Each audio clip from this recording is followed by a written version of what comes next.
Hello there, our faithful friends. Thank you so much for joining us for another morning encouragement. Running a little bit later today. Again, that's a little after lunch, but we're so thankful to be able to share with you what's on our heart today. I woke up this morning thinking about the many callings that God has placed upon my life, the many callings He's placed upon every believer's life. We're to be, number one, faithful to Him. We're to be living for Him. We're to be living by faith. We're to be serving Him by constantly sharing the message of His good love to us, not just through telling it to somebody else, but letting them see how we're rejoicing in our life and where we are today because Jesus is a big part of it. And I wondered about you. Have you considered the greatest calling God's placed upon our heart and life? I believe the scriptures tell us that it is to tell others. Paul in 1 Corinthians 9 and verse 19, let it be known that he was free from the bondage of sin, but yet he was going to be slave to that which he'd been called to do. He was not going to let his ability to do anything he wanted to because he'd been saved keep him from telling others the importance of living right and doing that which is pleasing to the Lord. So I wondered about myself in that regard when I read that, and then I thought about our many friends. Do we really put others before ourselves? Is it more important to us to see someone else come to know about Jesus than it is just to live our life? Think about that with me for a minute. Now, I'm not trying to be hard this morning, but I do know that over the years of my ministry, I've found that it's very, very difficult for the Christian man or woman to sell out to Jesus Christ. And yet that's what He's called us to do. Do you put Jesus first, others second, yourself last in your thinking? Read a story this morning about an old gentleman who ran a store, and on this particular day a homeless man came in and was hungry, so he invited him to have his thermos that he had prepared for lunch and gave him some hot coffee as well. And then he heard that he had a customer out front, so he went out front, and there was a man whose truck was steaming because it had overheated. And looking under the hood for a second, he told the man, "You're not going anywhere with this." He said, "Oh, please help me. My wife is about to have a child. I must get her to the hospital." So the old man went to the back and cranked up his old pickup, brought it out and said, "It's not much, but it'll get you there and back." And then while the man was gone, he went back and took the man's car and began to repair a radiator hose that was busted on it. I thought, boy, how wonderful that kind of action would be.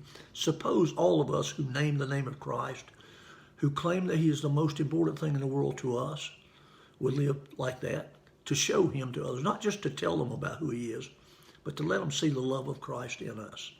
But I believe that'd be a great testimony for all of us. I want to encourage you today to consider that. Think about how much of your time you spend for yourself and how much you give to God, or how much you spend telling others about His love and His goodness to you. And remember, the just shall live by faith. We're supposed to trust Him in what He's asked us to do and be faithful in doing it. Well, honey, I'm glad you're with me today. I'm getting a little bit choked up with an old cough, and so if I start coughing, you just take over. My devotional was talking about enjoy your service. And it said, what task has God called you to do? And I stopped to think about, what is it that He's asked me to do? And am I willing to follow through with it? And it says that it could be many different things that He's asked of us. Mm-hmm. And think about yourself, what is it that you know in your heart God has convicted you that you should do? And maybe you just decided, don't want to do that, and I'm just not going to do it. Or I'll do that later, but I'm not going to do it right now. And it says that, one of the greatest pleasures that we would get is walking hand in hand with Jesus and doing what He asks us to do. Amen. Without complaint, and trusting Him enough to know that if you don't really understand which way He's leading, that if you step out by faith, He's going to direct you, and not grumble and complain, but just say, "Okay, Lord, here I am. Let's do it. Help me to know exactly what to do."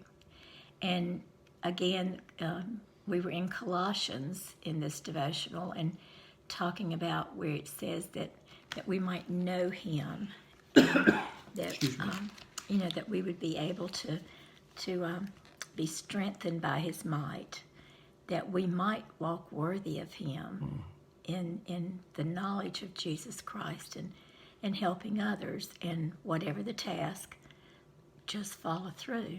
Don't put it off. Don't decide you know better. Just be willing to follow. We're not always willing. Why don't you share those verses with us again today, because they've been really important to you.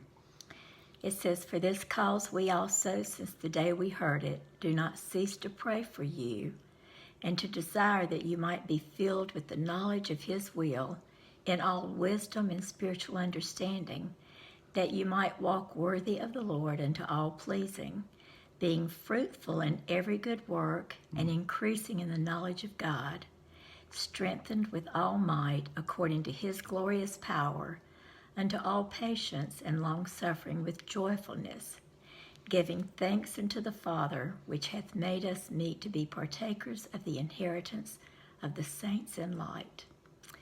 And it's just that whole book of Colossians is full of admonitions and challenges to us, and I just love where he says that we'll be strengthened with all might, His might, according to His glorious power. And so, don't grumble and complain when you feel the nudging of your heart to do something.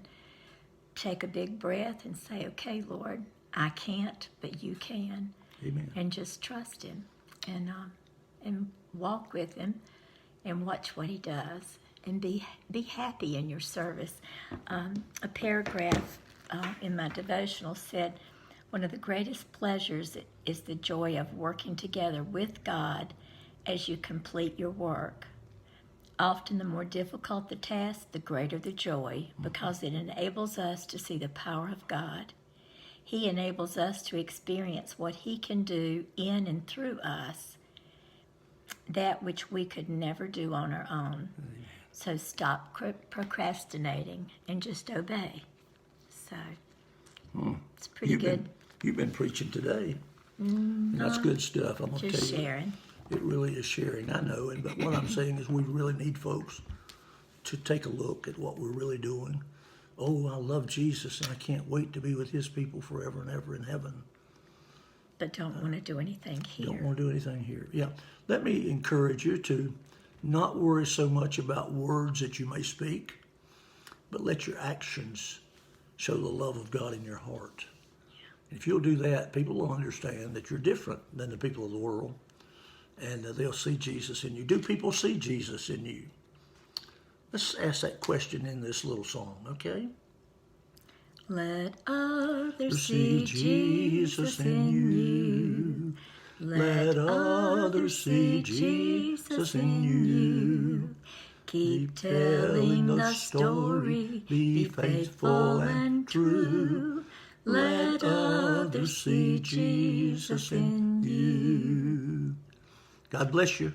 Have a good day. Join us again tomorrow for Morning Encouragement. Bye-bye. God bless.